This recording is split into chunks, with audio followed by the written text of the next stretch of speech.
You just saw our special report on Balochistan, highlighting the ongoing insurgency, human rights violations, and the growing tensions between the Baloch and the Pakistani state. To further analyze these developments, we are joined by a key figure in the Baloch nationalist movement, Mehran Marri. As an outspoken advocate for Balochistan independence, he has long been a vocal critique of Pakistan's policies in the region.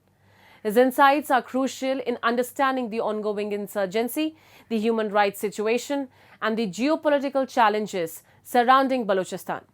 Hello, sir. Welcome to the show. Let's begin with the recent high profile attack on the Jaffar Express, which resulted in casualties among Pakistani security forces.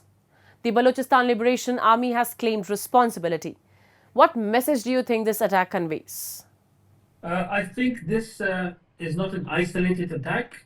The war of independence in Balochistan has been the latest spate of the war has started from the year 2000, 2005. It escalated.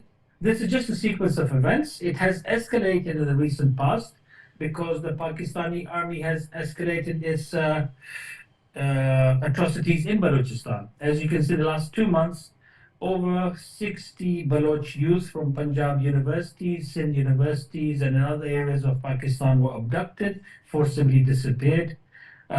Peaceful demonstrators by leaders like Mehran Baloch were totally ignored and ridiculed, and she was treated like a criminal, at least in the Pakistani media, and said, oh, why doesn't she condemn BLA attacks if she's a true leader, and all sorts of ridiculous things, although she's been nominated for the Nobel Peace Prize. You can see the contradiction in the world's view of Balochistan and its struggle and the Pakistani ISPR or Pindi's view.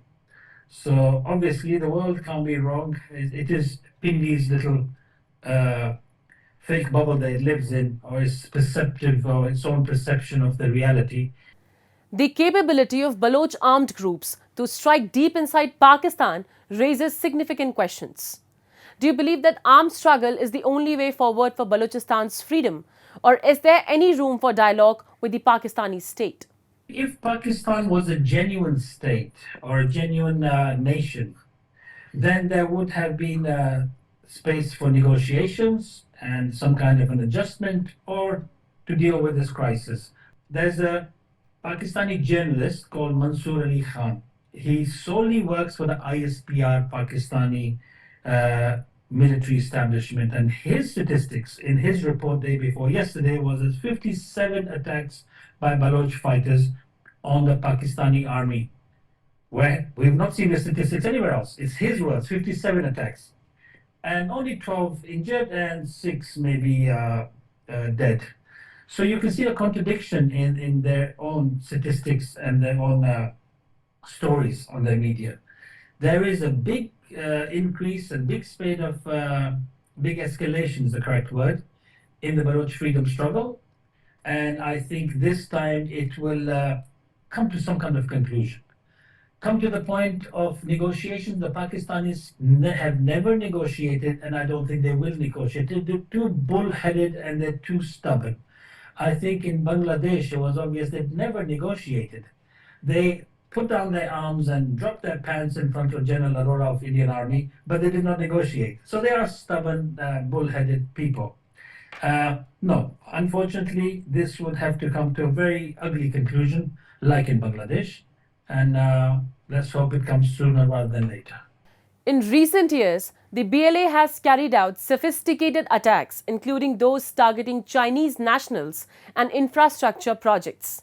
What do you think is the strategic significance of targeting Chinese interests in Balochistan? I think the Baloch population, the Baloch fighters have appealed to all the partners of Pakistani establishment and the military, please refrain from further deepening our wounds by helping the Pakistan army in further exploitation of our resources. I know greed is a strong thing, and unfortunately the Chinese have maybe forgotten all moral dignity, and their greed has prevailed, and they've ignored that Balochistan is an occupied territory, and investing or taking wealth from there is stealing, is illegal according to international law.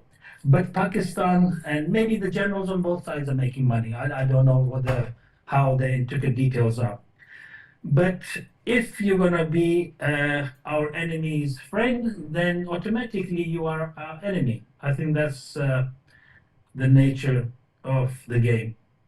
Finally, looking at the larger picture, do you see any possibility for greater autonomy or self governance in the future?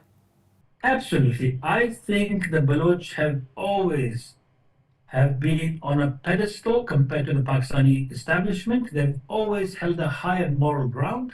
Although we are an occupied nation, we are the subjugated people.